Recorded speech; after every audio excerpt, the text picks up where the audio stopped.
ایک نظم آپ کی خدمت میں پیش کرنے لگا ہوں، انتخاب ہے۔ تو نظم کا نام ہے بلال،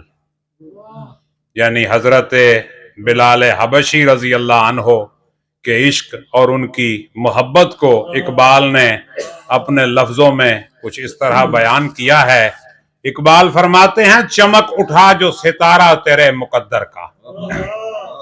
چمک اٹھا جو ستارہ تیرے مقدر کا، حبش سے تجھ کو اٹھا کے حجاز میں لایا، ہوئی اسی سے تیرے غم کدے کی آبادی، تیری غلامی کے صدقے ہزار آزادی، وہ آستان نہ چھوٹا تجھ سے ایک دم کے لیے، کسی کے شوق میں تو نے مزے ستم کے لیے، وہ آستان نہ چھوٹا تجھ سے ایک دم کے لیے، کسی کے شوق میں تو نے مزے ستم کے لیے، جفا جو عشق میں ہوتی ہے وہ جفا ہی نہیں، ستم نہ ہو تو محبت میں کچھ مزہ ہی نہیں۔ اور نظر تھی صورت سلمہ ادا شناس تیری، نظر تھی صورت سلمہ ادا شناس تیری، شراب دید سے بڑھتی تھی اور پیاس تیری، تجھے نظارے کا مثل کلیم سودا تھا، اویس طاقت دیدار کو ترستا تھا،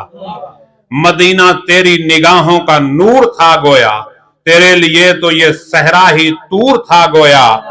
تیری نظر کو رہی دید میں بھی حسرت دید، خنک دلے کے تپید و دم نیاسائید،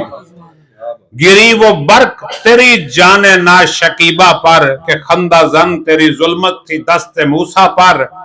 تپش یہ سولہ گرفتند و برد دے تو زدن، چے برق جلوہ بے خاشاک حاصلے تو زدن،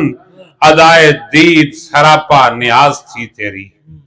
ادائے دید سراپا نیاز تھی تیری، کسی کو دیکھتے رہنا نماز تھی تیری، ادائے دید سراپا نیاز تھی تیری، کسی کو دیکھتے رہنا نماز تھی تیری، ازاں ازل سے تیرے عشق کا ترانہ بنی، نماز اسی کے نظارے کا ایک بہانہ بنی، خوشا وہ وقت کہ یثرب مقام تھا اس کا، خوشا وہ دور کہ دیدار عام تھا اس کا۔ بڑی مہربانی، سلامت رہیں، آباد رہیں۔